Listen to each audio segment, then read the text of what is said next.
Hey, everybody. It's good to be here. Welcome to Lipedema Wellness Conversations with Gail. Yeah, that's me. I'm under here.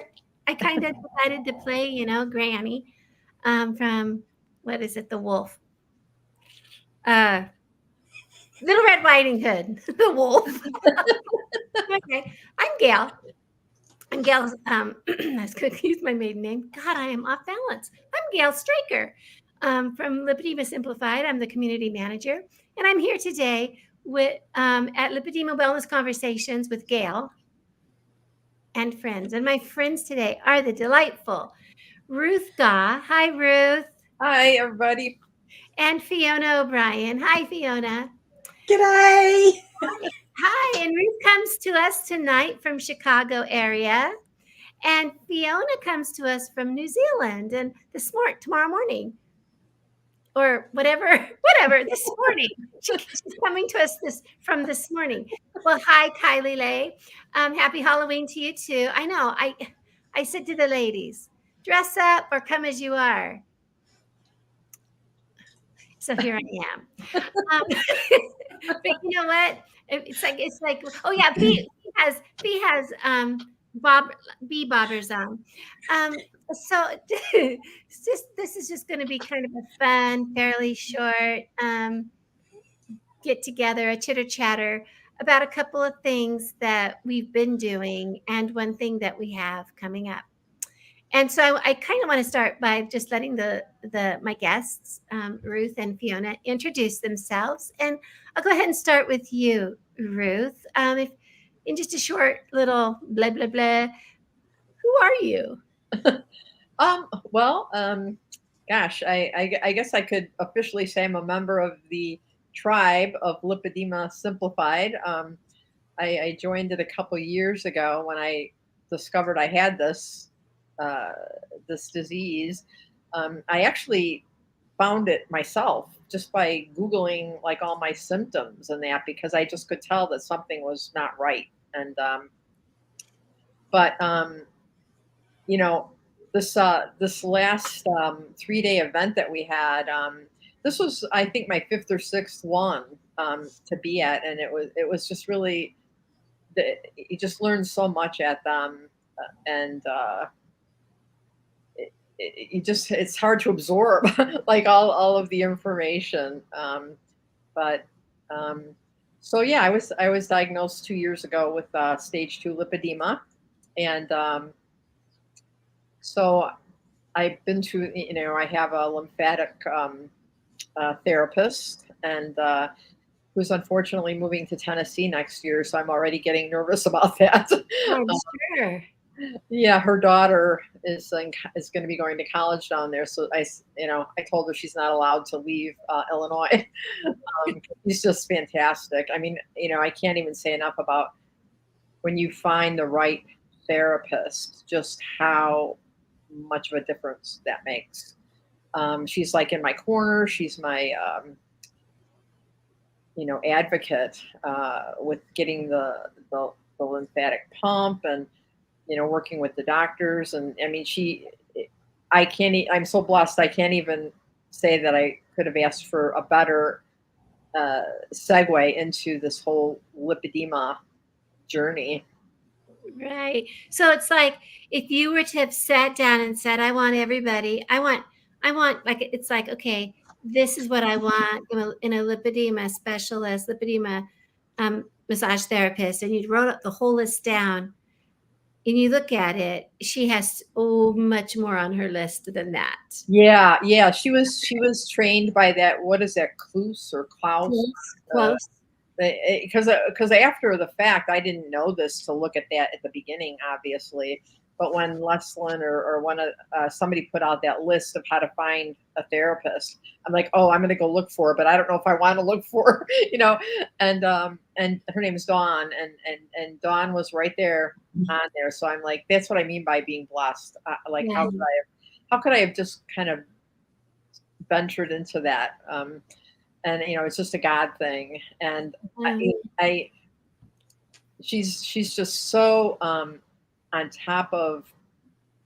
She's very caring and very and dedicated to her career. I mean, people have asked her, why did you go in? Because she was a personal trainer first, and orthopedic PT, and she just had a heart for the lipedema and lymphedema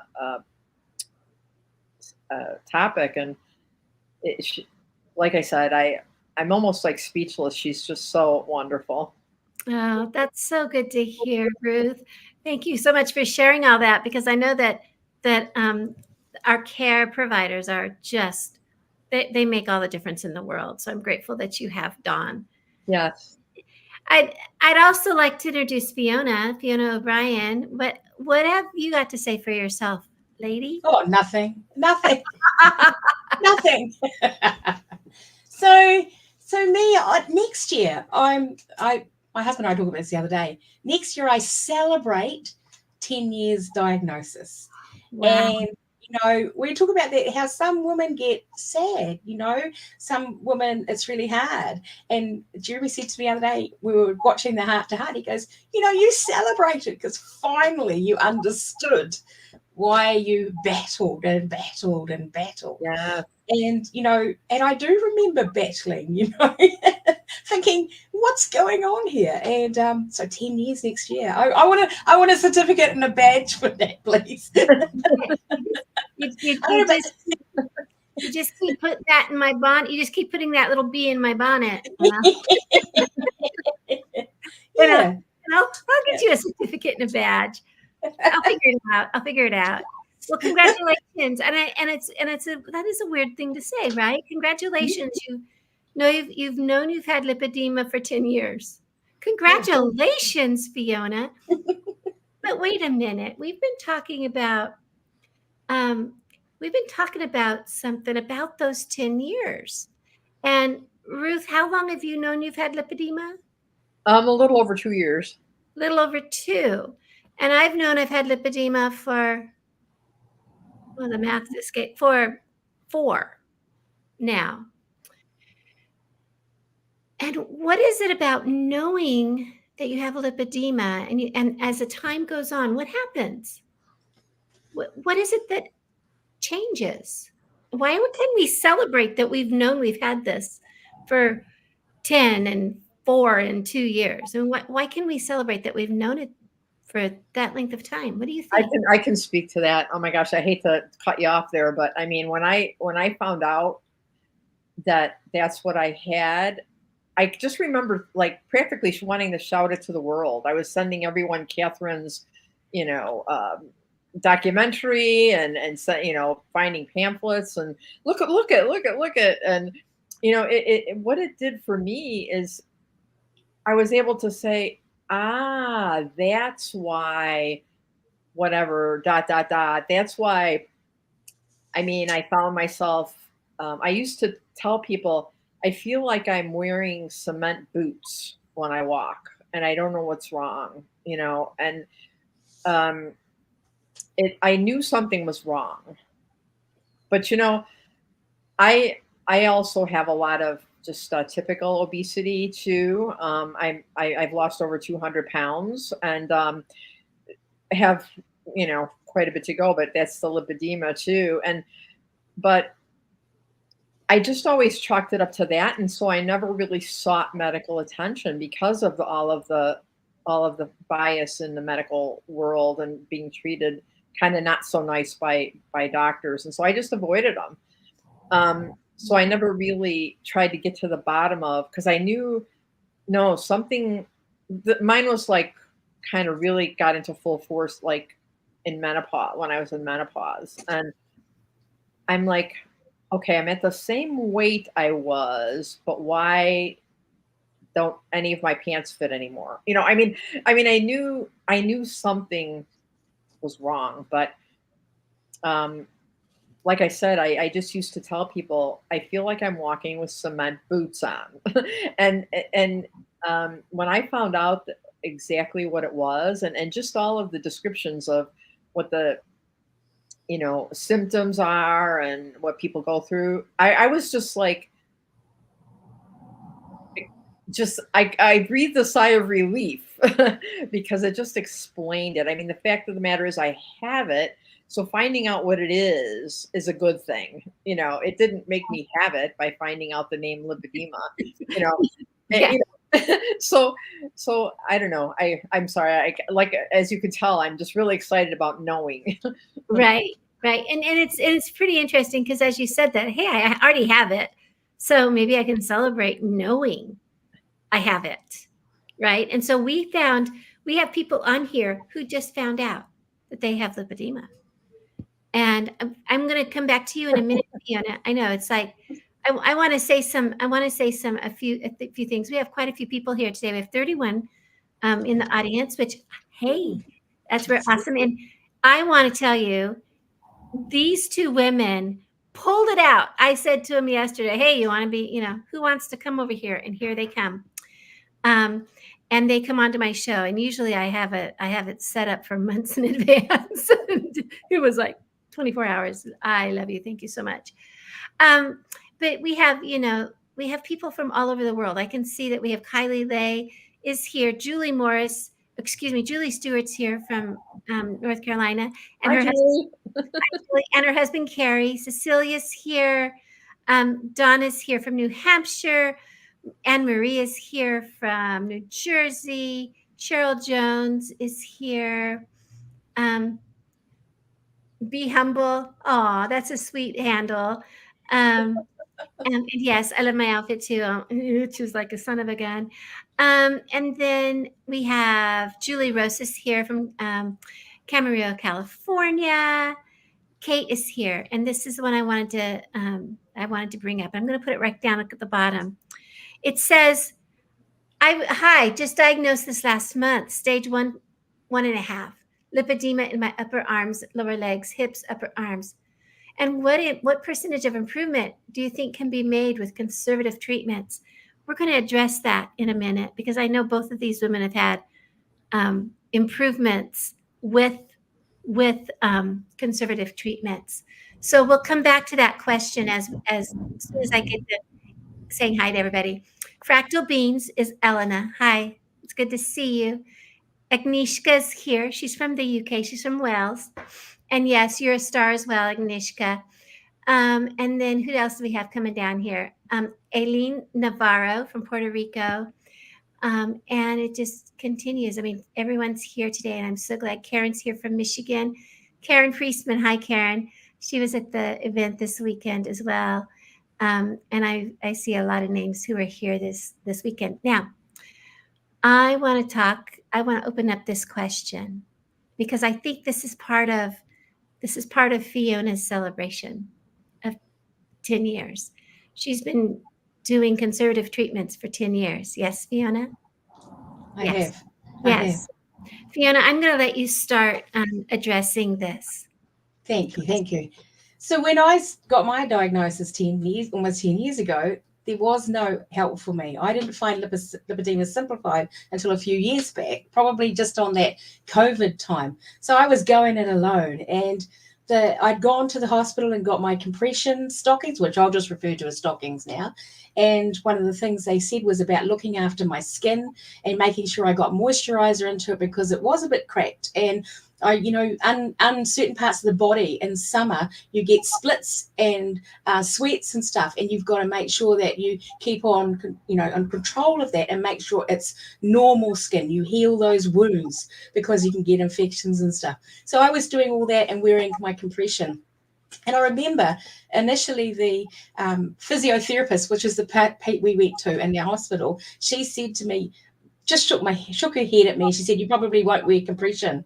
And I thought in my head, how dare you say that to me? How dare you make an assumption that I was not going to conform and wear the compression? Now, in hindsight, maybe I was a bit harsh about that. Maybe she was thinking I would have trouble getting compression to fit, which is probably more to the point. But when I got compression that fitted, which is really down to the skill of the person who measures you and where they're made. Now, that's really, really important. if you get measured and it doesn't fit, you need to go back and go back and go back. But I have had such wonderful benefit from wearing my compression. I had put photos up on the weekend of how there's been changes in my legs. So one of the things I always advocate is that when you start this journey, there are diagrams for measuring yourself. Get a tape measure, or get you and your partner to get or someone that you trust to measure you around different parts of your body and put down your weight. And then I say, put that in the bottom drawer and forget about it for a year. Then come back and have a look, and you'll see if there's progress, which is what I did. I talked on the weekend about a cage of obesity, because for so long I'd been locked up in this. And so even to look at figures, I didn't want to. That was part of being in that cage and trapped. So putting it away, and then I just got on with wearing my compression. And when I came back a year later, I weighed to what I had on this piece of paper, and I had lost weight, which I'd never lost, but it was all about I had this inflammation and stuff. And so over 3 years, I've lost 60 pounds. Okay. And to this day, I wouldn't know where it's gone from, other than I say that my pants, the elastic in my pants is just gone. It's it doesn't work anymore. But what has happened is I've got smaller, and that's got nothing to do with the obesity interventions, because they never worked. This is about my lipedema journey. So that first part was just getting into compression. Now that was 5 years, I think, probably before I actually was able to get to the pool, which was the next stage. So there's a lot of fear that I had to overcome and understand. So we talked about what happens to us in the past. And I look at it like I knitted a scarf. I'm not a terrible knitter, but I had a scarf and I was determined to complete it, that kind of stubbornness. And I remember sitting through B conference after B conference, and the ladies would say, would you like me to finish that? Because it took 8 years, And I'd say, no, I'm going to knit the scarf. And whenever I made mistakes, my friends would undo it and I'd start again. And when I look at that scarf, I look and I can see that there's spots that aren't that great, okay? That's what my life is like right now. I'm looking back at those and I'm unpicking and re-knitting. And what do I mean? Because I'm going back to those times when I had this obesity thing on my head, a target for everybody, and now it's lipedema, and I'm re-knitting that with lipedema. And it's quite interesting because I've lost the weight. It's got nothing to do with the obesity. It's got with all the interventions I'm doing for lipedema, which does include keto kind of way of eating. But that's just about understanding and having great support around with our community about what keto means. And it means that I did drop away other types of food like bread, which I hadn't had excess, but it was just bad for my particular body. So the next 3 years I spent in the pool. It took me 2 years to get into the habit of going 5 mornings a week through the frost. I mean, I get into my swimming gear and I go out to the car and I've just got my swim gear on. It is frosty, okay? And I drive to the pool. But, we have to take those steps with us. So that was the next sort of period of time. And I've noticed changes because my togs, or my swimming costumes, or whatever you like to call them in America and around the world, have changed size as well. And I think some of that's because that stretches with the chlorine, but we won't talk about but I'm kind of like on to the next phase now. I'm just doing bits as I can handle it. I'm not swamping myself. So that's self-care. I wrote down when you guys are talking, Ruth, and I said, you've got a fantastic person you can go to, Ruth. I don't have that. It's about self-care. But I've been given the tools to I've always wanted, always desperately, from when I was 15, when I stuck on all that weight, I've wanted to be a better, healthy person, but I never had the tools. There was no one there, which is what we've got now with, say, Lipedema Simplify. There's no one there to give you those hints and tips that directed you in the right way, because it was all about obesity. Now, I'm not saying that I haven't got a degree of obesity in my body, obviously, because that's what's falling away. Those 60 pounds is part of that. But it's a totally different concept when you're just looking after your lipedema health. And so really, that's what I want to talk about. It's about unpicking that scarf and re-knitting it. Now, the lady on the weekend talked about a bucket with holes in it. If you keep putting the water in the bucket with holes, it doesn't go anywhere. You have to patch it. That's like my scarf. I'm re-knitting it and understanding that at that particular time in my life, it was about lipedema. It was about the lymphatic system. That was about, I'm sorry I'm pointing, but I'm trying to say, you know, Okay. you reach these conclusions, and it's like, and that's part of the celebration. Go, yes, I now understand. And I was talking to my husband about food the other day, is that even I'm kind of getting my head around this, because I went through every weight loss program, like all of you do. And I can't even stand, if someone says we're going to have a stir fry tonight, I go, oh, I can't stand the word stir fry, because it was associated with all those weight loss programs. So now I say, we're just going to chop up some vegetables, darling, and we put them in the fry pan with a little bit of, you know, butter or whatever, and a bit of cream cheese. And we've got this huge plate of beautiful, you know, zucchini and celery and mushrooms and all that kind of stuff. Thinking, well, that's really cool. And then we were talking yesterday, I wonder if we could put salad on a kebab stick. So we're like, oh, can we put a cherry tomato? Can we put a piece of cheese and a gherkin? So we actually have a kebab stick instead of a plate of salad, you know. So I changed from having a plate to a bowl. Well, that made a difference. Psychologically, it's about unknitting that damage and that stuff. And so I chop my vegetables even different. It's how I've learned to cope. And it sounds crazy, but for each and every one of us, we have some sort of trigger that takes us to that horrible place of being in the cage of obesity, where we tried and tried and tried. So I have got a wok at home that I've kept. I have no idea why. And we're about to find it and banish it to the charity shop, because it relates to those stir-fry days, which I no longer want to have in my household. But so it's changing those food and stuff. And I love the way that Kerry, who's in our community from Australia, you know, and she puts up a picture of all the foods that are good for us, but she doesn't give us a diet, you know, this is what you eat for breakfast, lunch and dinner, because that would do my head in. I don't know how many of those diet sheets are in my head, and I'm getting them out. I just want the freedom to pick what I want out of the fridge and create something to eat, whether that's cooking it or eating it raw. And it's a totally different concept. But you know what? That's what's helped me, is actually to change that psychologically. And I know it's deep for some people, but maybe for some of you, it might trigger some thinking that I can try something a bit different. So that's it. It's about self-care and doing it for myself, but also being in this community helps a lot, because now I'm getting feedback and we're feeding off each other. And that's only happened in the last, 2-3 years, I guess. Right. So, yeah. Oh my Right. God. I mean, the community started, well, Lipedema Simplified's been around a while, but the tribe started in February, I believe, of 2020. And we keep growing. I mean, I see people here in the audience who are tribe members. And of course, you guys are tribe members. But it's that community. It's that warmer, closer community that helps us. And so I celebrate your 10 years of knowing that you have lipedema. And I celebrate yours, Ruth, too, for 2 years. You're a baby. And we have even babier than you, Ruth. I mean, you're the little sister right here in this. But the thing is it's what we were talking about earlier, Fiona and Ruth, before we got on here, is it's like when I first started 4 years ago, I had no idea what lipedema was. And then I started working with the community, because it took me about a year, and all of a sudden I started like opening my mouth a little bit. And then of course it's just a floodgate now, right? But people would say, so what's the difference between lipedema and lymphedema? And I was like a deer in the headlights.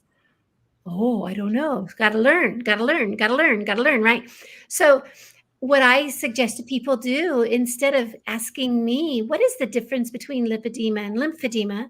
Google it, because that's what I did. I had to Google it. And then what did I find out? I found out there's a Leslie Keith out there. And there's a Catherine Seo. And now there's a whole bunch of women on our tribe that you can reach out to and say, this is what I heard on the internet. Do you find that to be true? You know, we have to use our reasoning skills, because there's a lot of misinformation out there about a lot of things. And as we're learning about things, because at first people say, well, I've heard you should eat a plant-based diet. And now the Lipedema World Congress, our poster won the poster, the best poster, and our Siobhan Huggins presented it. And it was all about how finally we understand that there's a nutritional component to taking care of ourselves.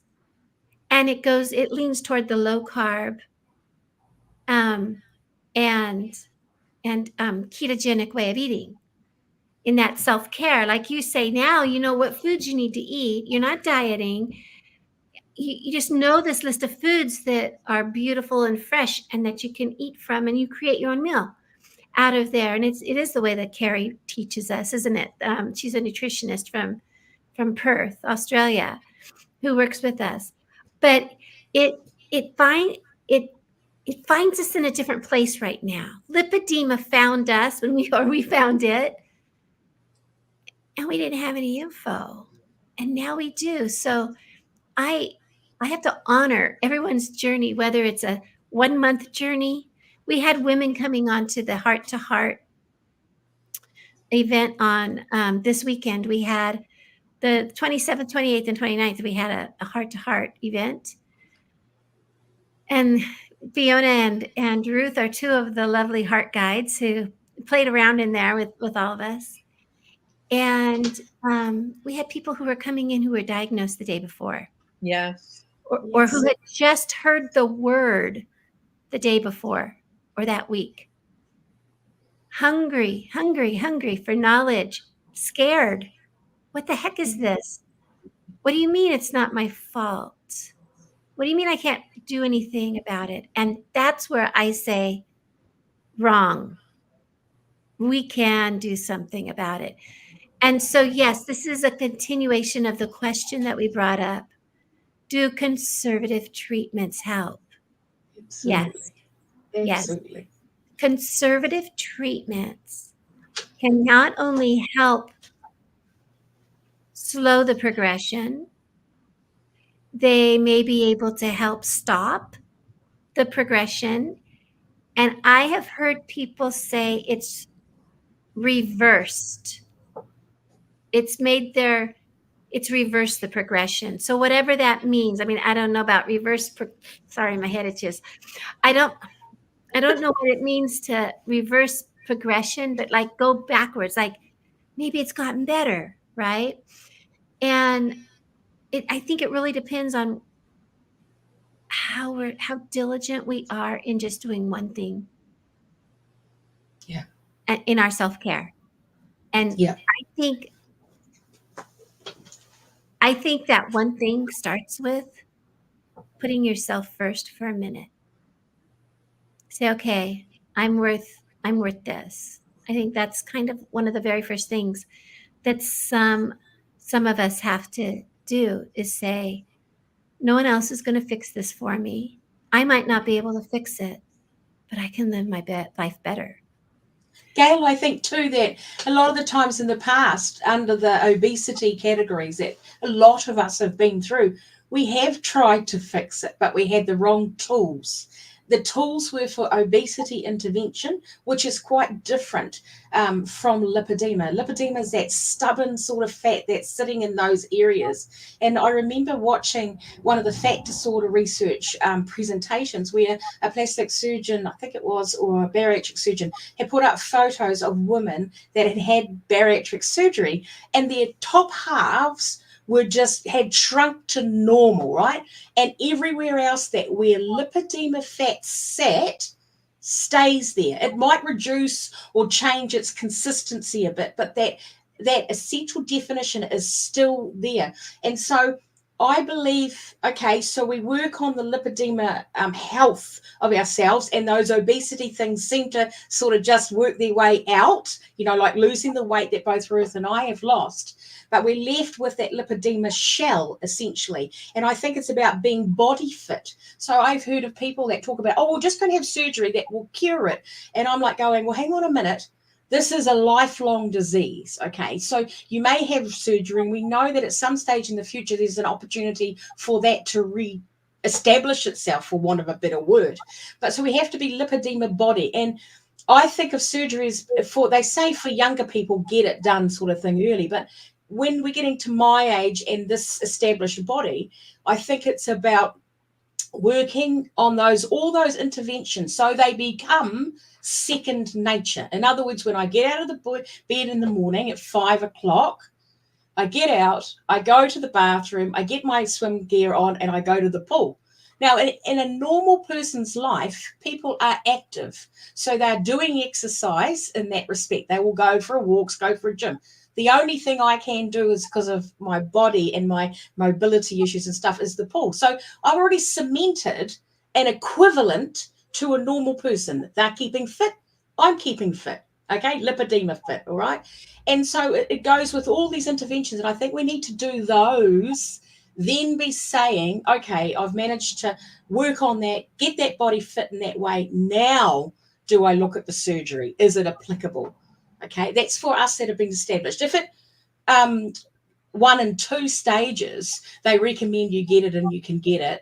Yes, but come back knowing that you need to be looking at these other interventions and integrating them with your life. But that's just my personal opinion, and I think it's being borne out by what other people are starting to understand about the disease.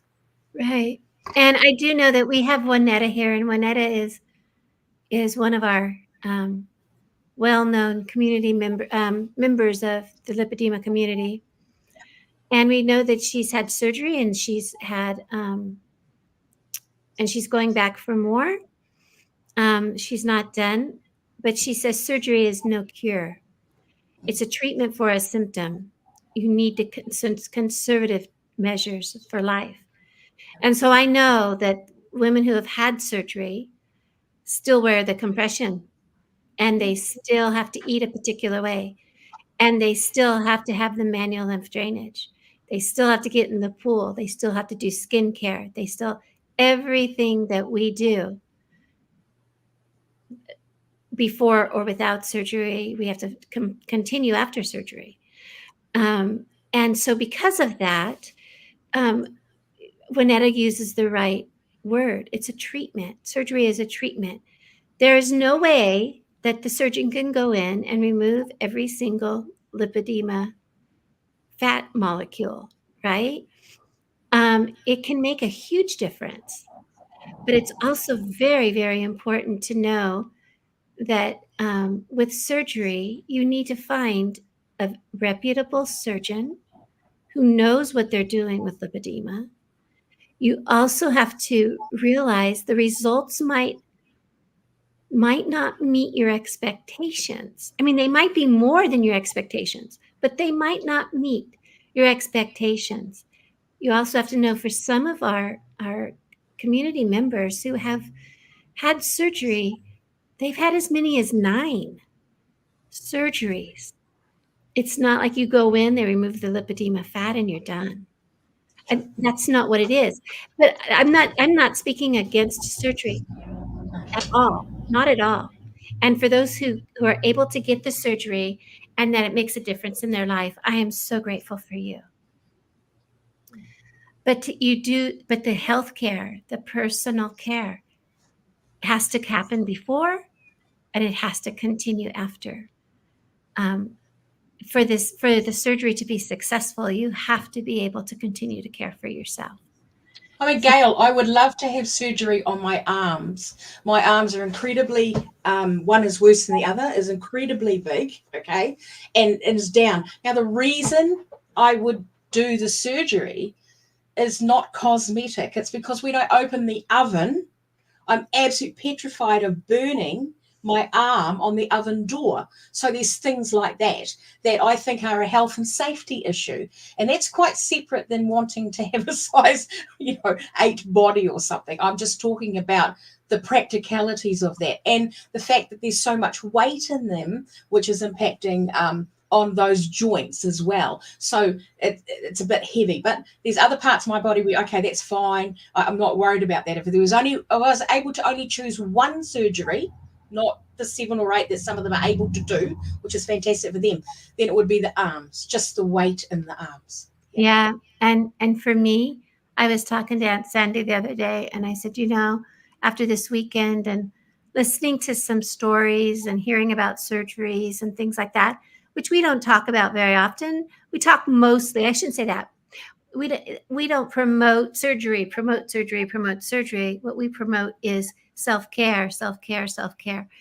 Get those conservative treatments down. But here, surgery is an option, and so we do on occasion bring in surgeons to talk, but not as much as the self-care, because many of us, majority of us, probably are not candidates for surgery, or we couldn't afford it or whatever. So we have to live our day. We have to live our life starting today, not in a year and a half when I finally can get a surgery. I have to start today. I have to be living right now. So I have to do those conservative treatments. So I said to Aunt Sandy, wow, I never really considered surgery before, but after listening to a few, I think, I wonder if I should look into getting my arms done. Because my arms, I feel like my legs are strong. Boy, my arms are heavy. They're heavy. They ache. It's not like my legs. My legs, ketogenic eating, all the things that I do have helped my legs. My arms still ache. My arms are still, they're painful, And so I thought, I wonder. But now, then I thought, nope, here, Gail, you know what? I want you to try, Gail. I want you to get those compression sleeves back out, Gail, and make sure those compression sleeves are, so I took that nugget, put it in my pocket to think about it another time, because I need to think about the conservative treatments. Now, Fiona, you and I can go on and on like this, and Ruth just sits there and their cute little smiles and nods her head, because she knows how wonderful we are, and she knows that she could just listen to us going all day. But I need to open up the conversation to Ruth. Ruth, Well, okay. Yeah, Fiona, and we got to get together, because I've been putting off going to the pool, and it's like one of those self-care things that people talk about at these events, and I was bound and determined that I was going to do that, and so I joined the YMCA like 4 months ago, and then it's like, okay, now I got to find a swimsuit that'll either fit me or that I'll be willing to wear in front of people. And okay, so I don't know how many, I think I went through 5 or 6 of them before, and sending them back and getting them. And so, and I got a lock for the locker, and, like walking shoes. And I just keep telling myself, okay, I'm all set. And I still haven't gone. And I have a feeling that if I go once, I'll feel better about it. But I need your encouragement, Fiona, because just hearing you talk about it now I want to go again. But who knows how long I'll put it off? And that's probably true of a lot of the conservative measures. But Ruth, it's like, I don't know if you saw my presentation. I talked about being in the Lipedema tunnel of light and having a protection, a barrier around us, and which we have control in there about how fast or how slow we go in setting the goal of going to the pool, actually doing it, getting it. Because some people will just go for 2 or 3. I went for a couple of days, and then I started going for 3 days, and then I started going for 4 days. And that didn't happen in the first week or 2 weeks. That happened over time.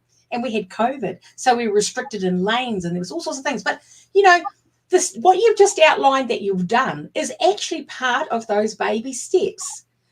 Actually, for some of us, that is an incredible achievement to actually get that far, because of being locked in that cage of obesity where we've been frightened, or we haven't been able to do the other things that people have said to us, go to the gym, go walking. Look, I can't walk because my legs, the typical lipedema legs, go out like that at the bottom. So when you walk, especially on a country road or uneven footpath, you can't walk. So the pool is fantastic, but you're making those baby steps, and it may take you another couple of months before you actually get the toe in the water, but actually you've done all those building blocks. The next thing is to take the courage to step in and then see how far you go. Like maybe just do 20 minutes.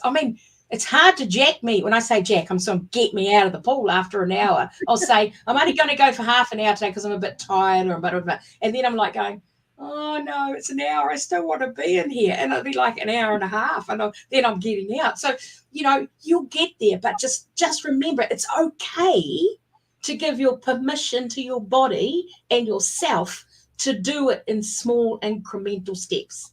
That's okay to do that. Don't worry about what other people say.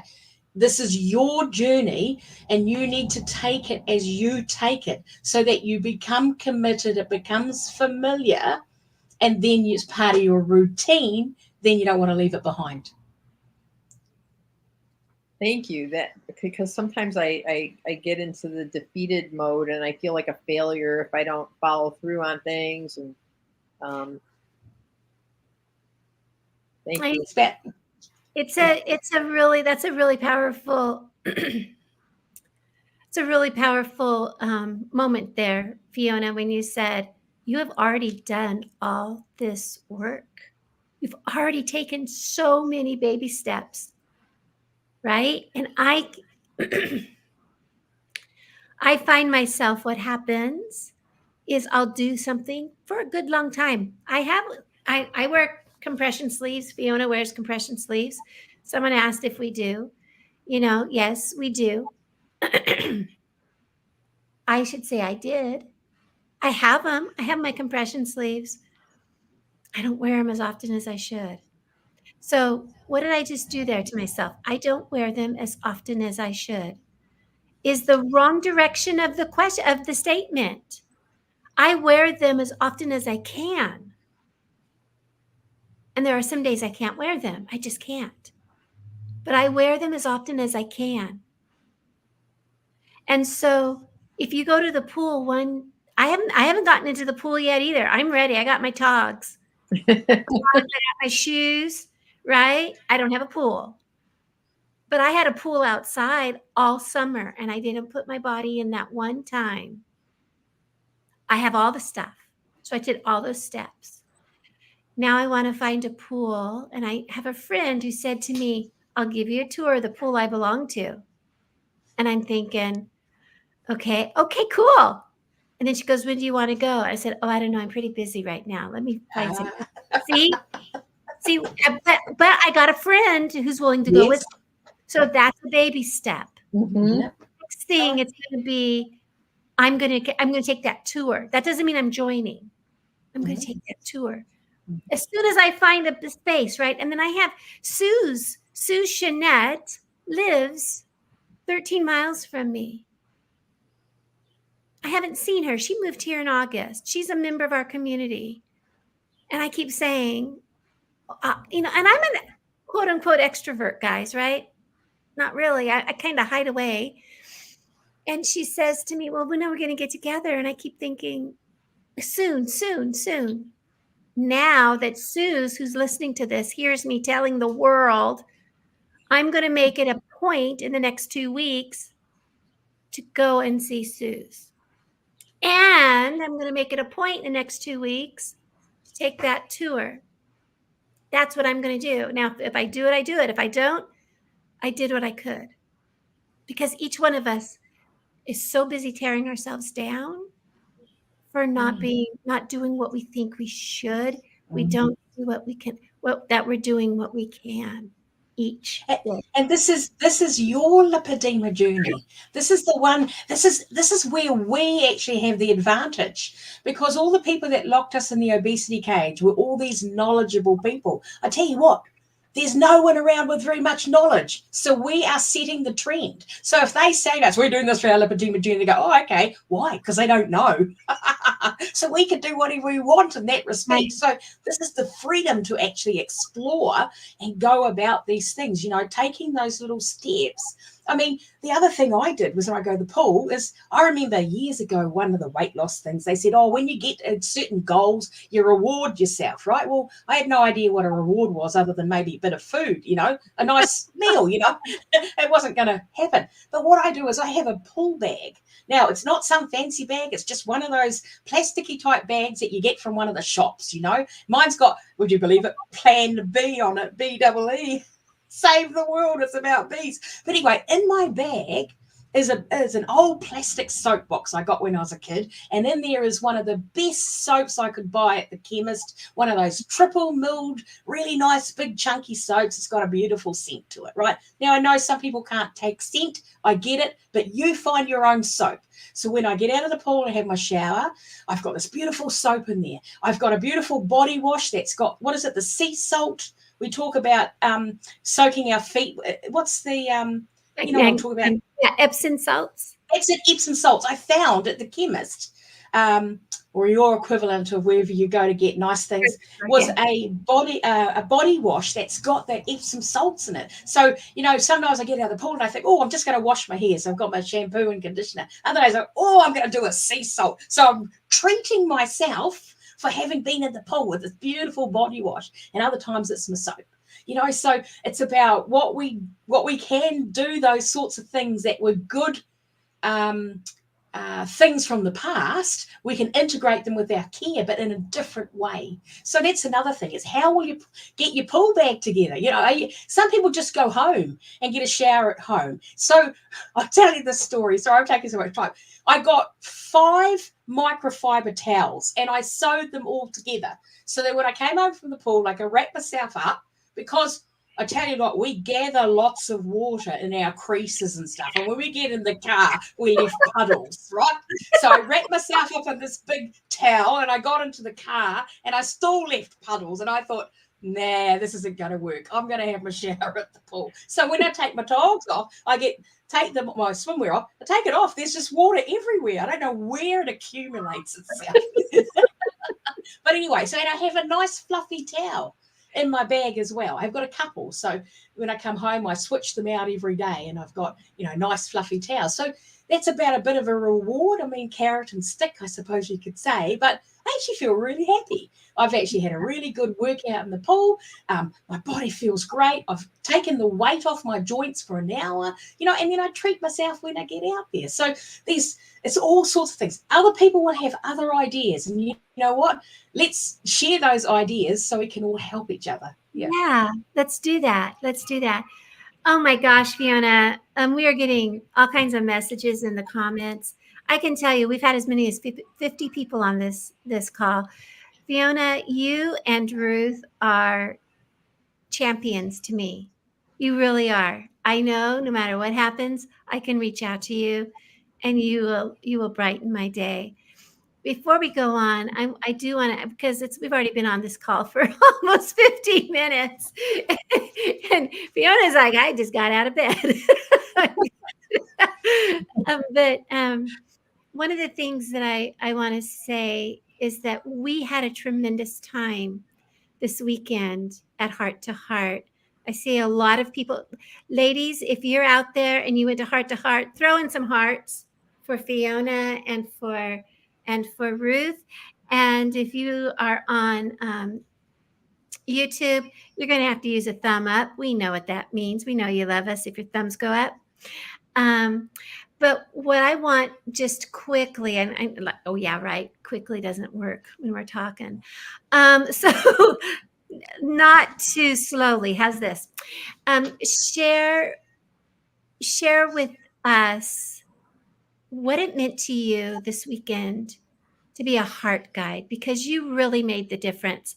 2 weeks ago, Lisa, Dury, and I thought, oh, let's get some of the community members to be heart guides, to help cheer people on, to help hold space of safety for, someone as they're sharing their story, to give some loving to the community, because we're all here virtually and we don't all feel safe and we don't always feel heard and seen. And so the heart guides goals were to try to make sure that they saw people, they heard people, and they let people know that they were heard and seen and that they belonged.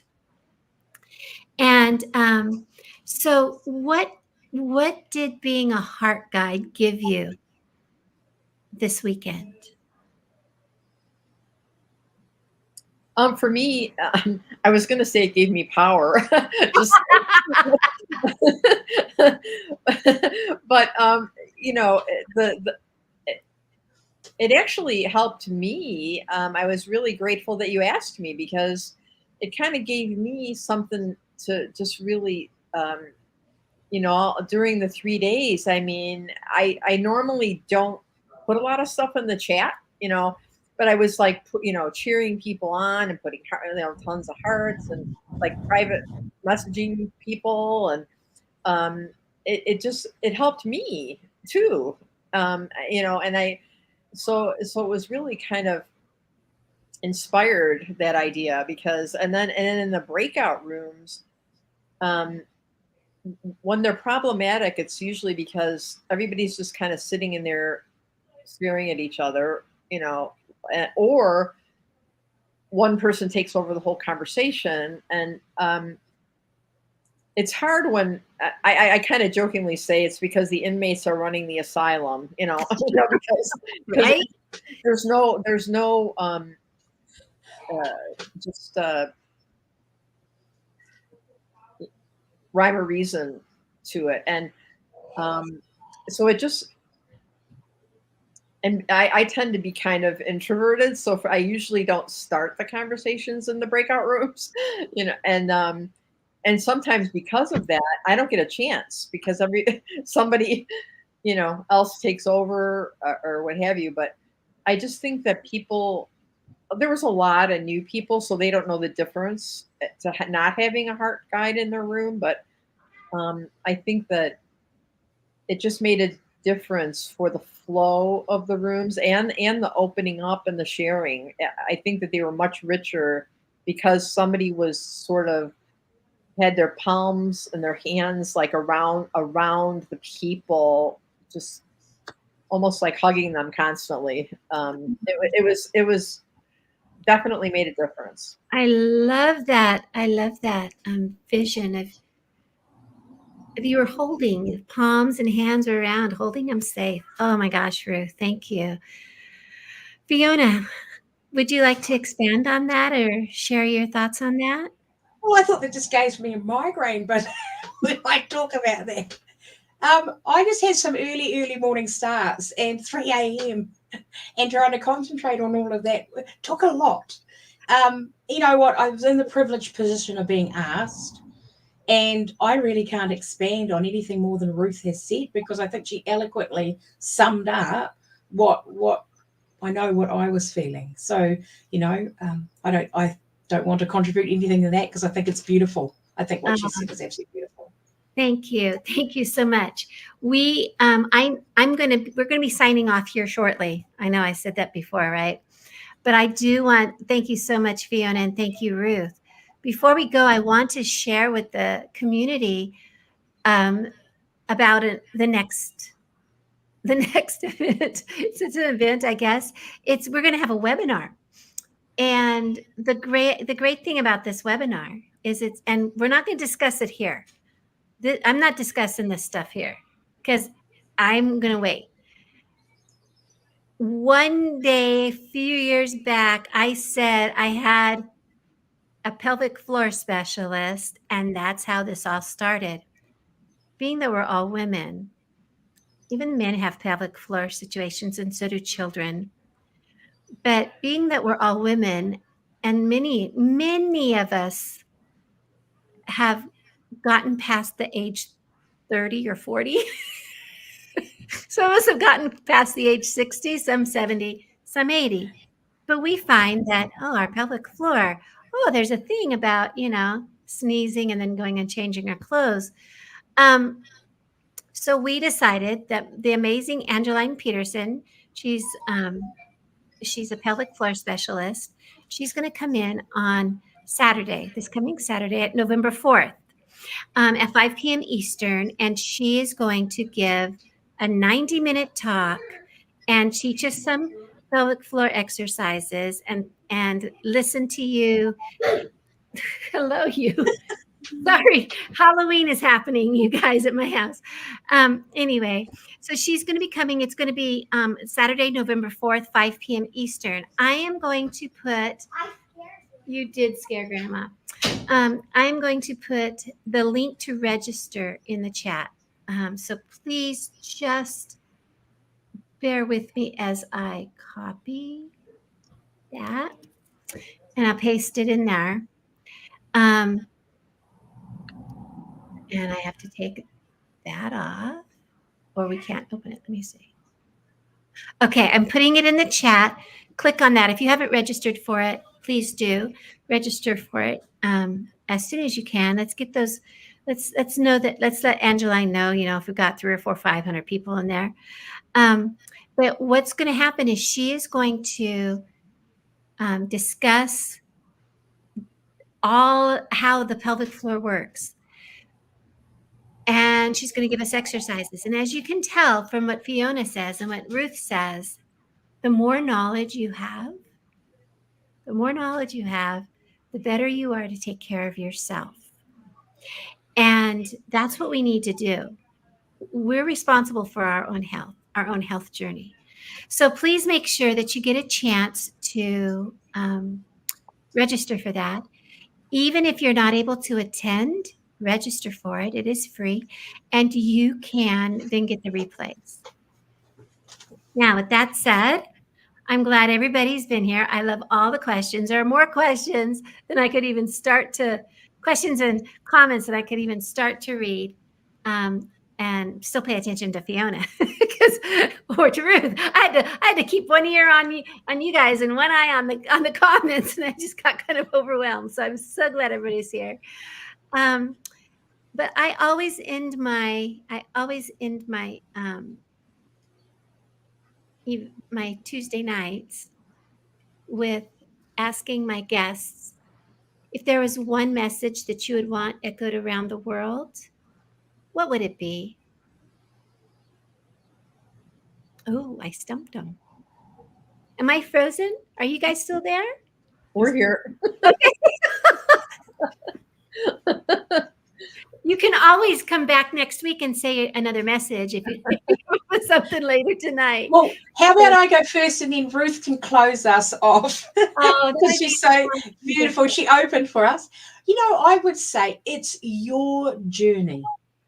Take it at your pace and keep going forward. And if you need to take a step back, do it. It's your journey. Just keep going one foot in front of the other.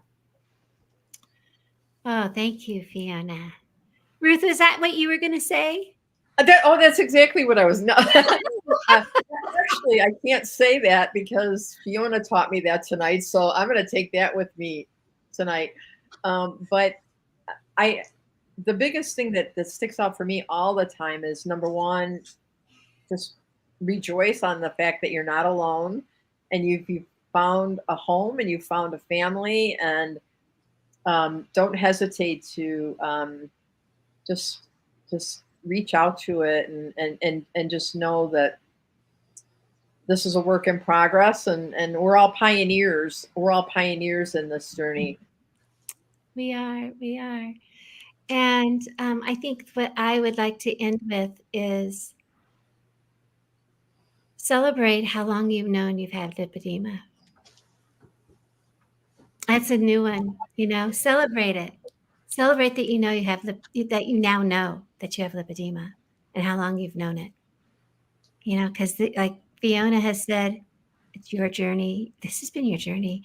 And like Ruth said, you're not alone here. You're not alone. We're here for you, and you're here for us. We're here together. Thank you so much, everybody, for being here. Good night.